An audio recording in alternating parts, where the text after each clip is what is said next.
Hello, how you doing? This is a ad hoc demonstration of how I set up my own home network as far as two things, let's say entertainment and the network. And what I'm going to do first is I'll describe each piece on here that you can see, and then I'll go into my rationale of why I do it this way. And there might be some pauses, so forth. Okay. The first part over here is the router, a wireless router, and it's hardwired in to the server. Okay, I'll come back to that. Here's a printer on the network, and then over here is an Ubuntu NAS server that I use for backing up files. And then down here is the entertainment center, the XBMC Media Center. And over here is my desktop, my gaming rig, and multimedia, music, so forth. And then right here is the whole key of the thing.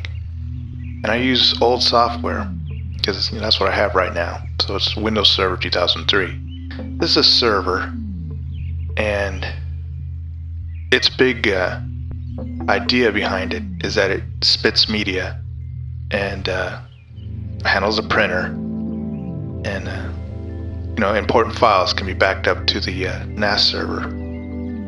Now I have right here, you might notice, this is hybrid workstation, and my thinking follows like this: is that there's a lot of power in my server, the way I set it up, the hardware, and it's on all the time.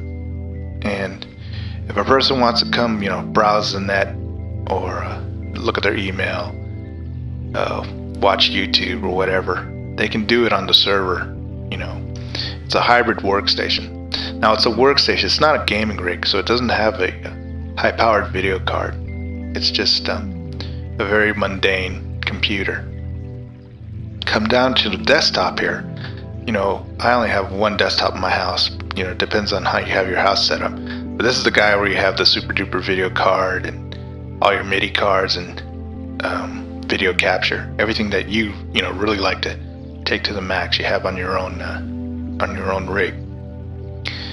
Now, the reason I have the printer hooked into a Windows server is the majority of printers run off the Windows API for printing.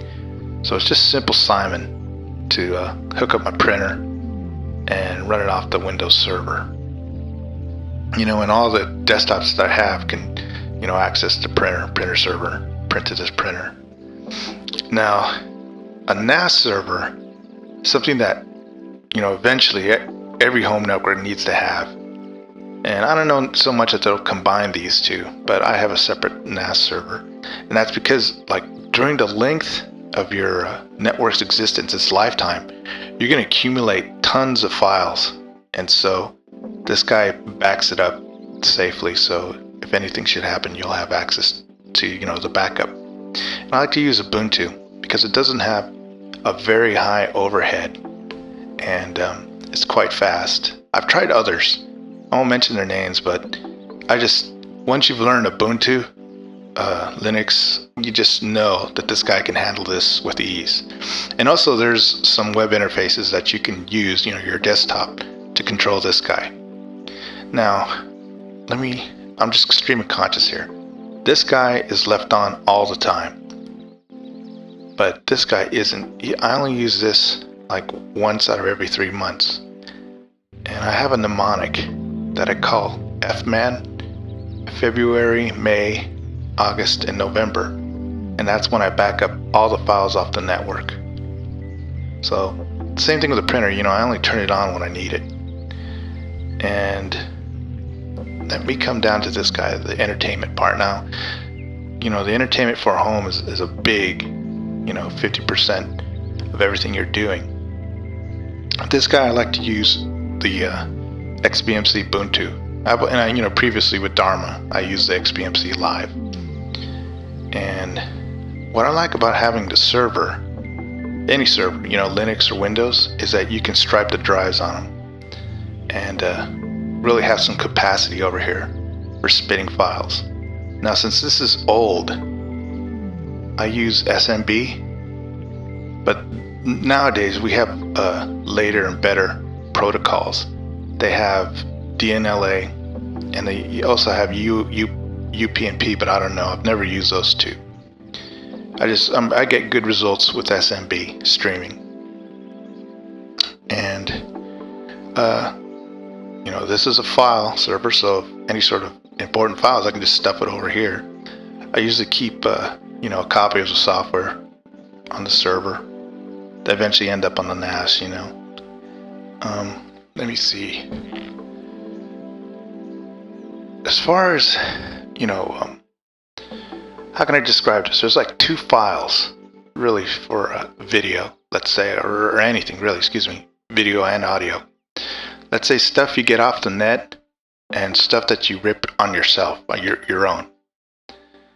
And stuff that I rip my own, I like to put right here directly on the media center, on the hard drive. You know, I got a big hard drive on here.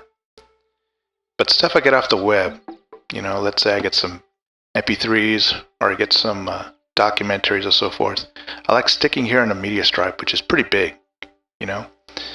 And I guess my rationale behind it is like the better quality stuff here, you know, there's bigger bandwidth, so it goes directly to the TV.